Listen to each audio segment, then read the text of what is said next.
Hello, everyone. I am excited today. I've got a friend of mine, a neighbor, Chris Federer, who's going to join us. He's the founder and facilitator at ChristopherFederer.com. He recently returned from an expedition to Bolivia with CHOICE Humanitarian.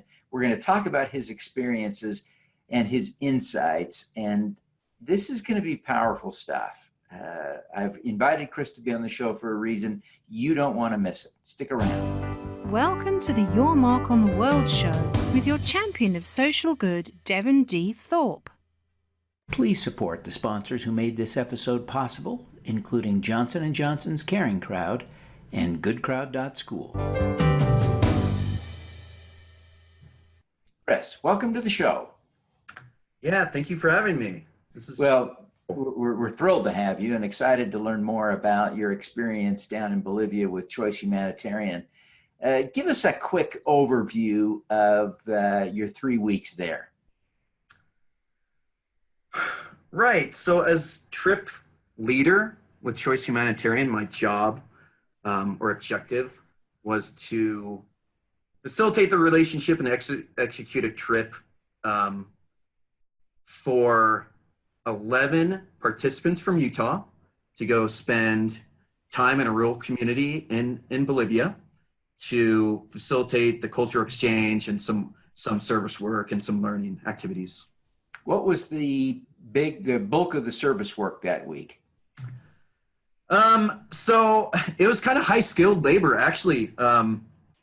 We were building a classroom and putting a roof on it. Wow. Right. Very cool stuff. But we also spent a lot of time in the cultural realm as yeah. And that's really your expertise as a facilitator. Tell us a little bit about your business, your practice, your work in general, and then we'll tie it back in. Right. So I've been facilitating experiences my entire career. It started off in recreation and as kind of an international camp director with high schools. And that was great, and I did it for a long time. And I've always really enjoyed it. But as I grew older and needed something more practical and learn more about business, I found or discovered design thinking and these design sprint workshops, and started a design sprint facilitation business a couple years ago here in Salt Lake City, and that's developed into other sort of projects all over the place, working with companies all over the place. Excellent. So you really did two things in Bolivia, if I understand correctly. You spent a week or a little more facilitating an expedition with the folks who went down for the cultural exchange and to help build the schoolroom. And then you also spent some time facilitating some work with or between and among CHOICE sort of corporate folks from Utah and the local CHOICE folks in Bolivia. Is that right?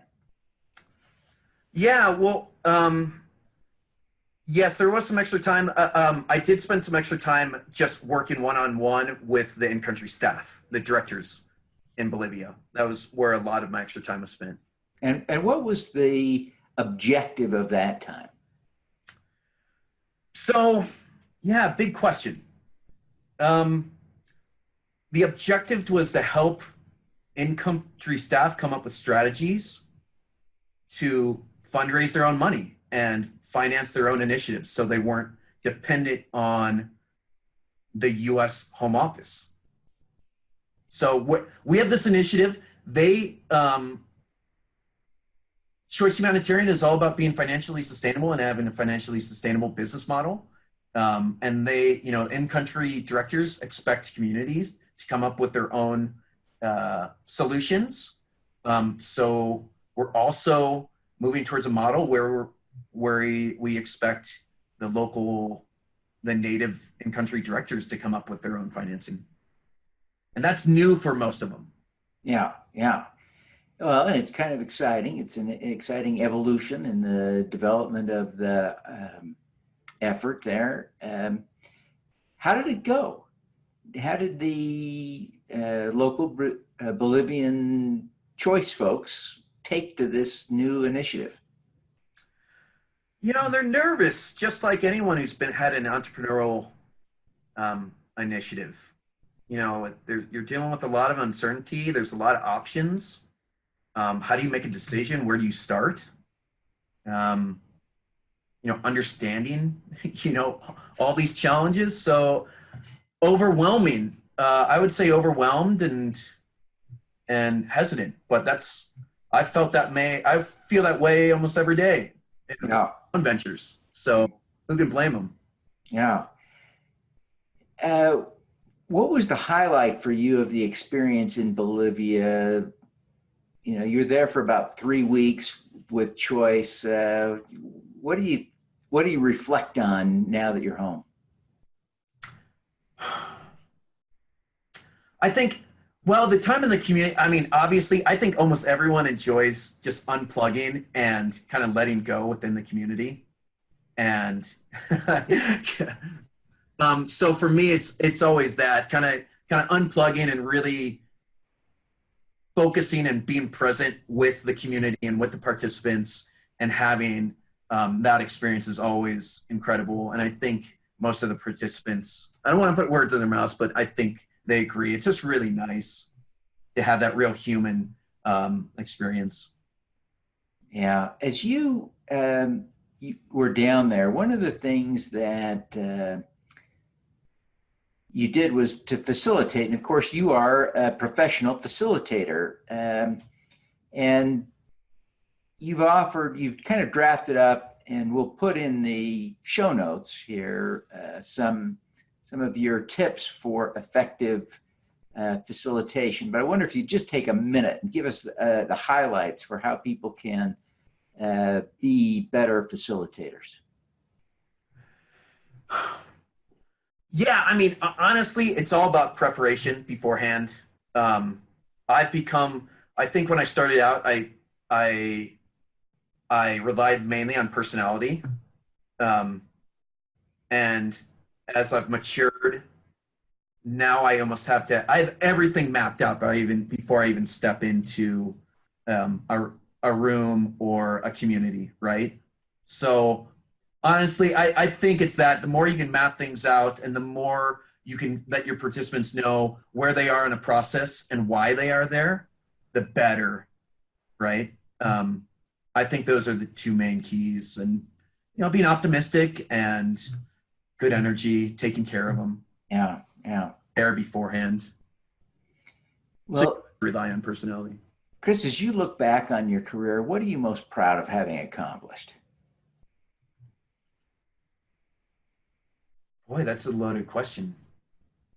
Honestly, it's recently building this design thinking community in Salt Lake City. I've done projects, you know, throughout Latin America. I organized World Paragliding Championships. I organized some huge programs in Argentina.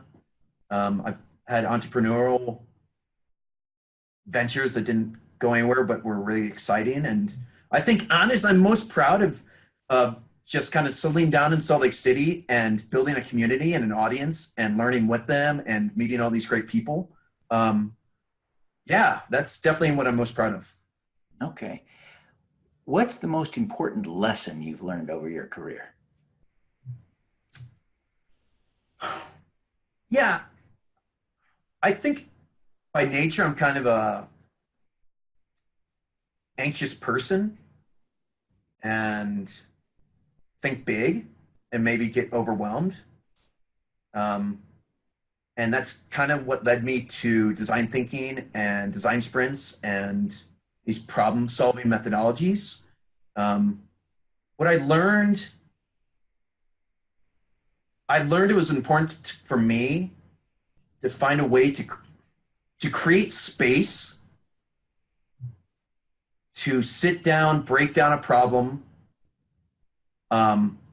test it, learn from it, and repeat.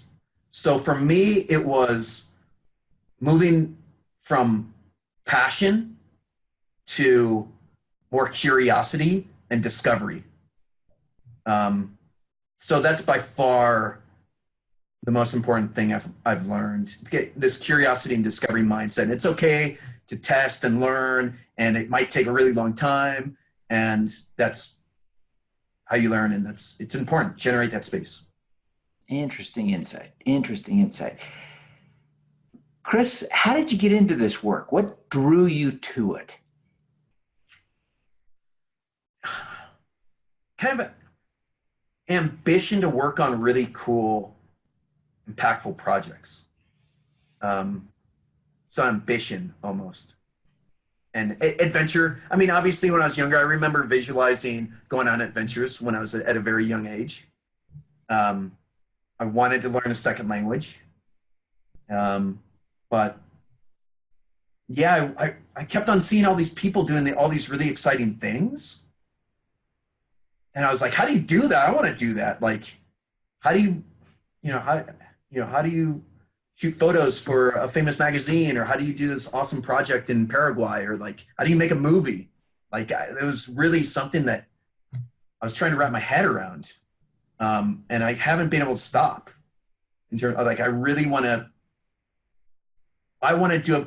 And I don't think you ever figure it out, but if I can have a better understanding of how you tackle large challenges and get that confidence, and then can help other people do it, I think it'll make the world a much better place. Excellent. Excellent. Chris, what is your superpower? Yeah, so the silly, in facilitation, we ask this question a lot. And my silly answer is always, I had this run when I was like an international camp director working with students all the time, where I just couldn't be beat in 20 questions. Like, it was animal version. Like, I could guess an animal in 20 questions. I had like a streak of 20 times in a row. For some reason, I was really, really good at it. I could guess an animal. So I like to think maybe good questions or intuition, but I think what I'm really good at is going in, activating communities, and getting initiatives started. It's really interesting to me. I like building that connection. I like getting people excited about things. I've had success with that. And then after that, not so much, but I'm really That's fantastic. Well, Chris, thank you so much for taking the time to be with us today. Before you go, would you take just a minute and tell people how they can learn more about your work as a facilitator and how they can connect with you personally?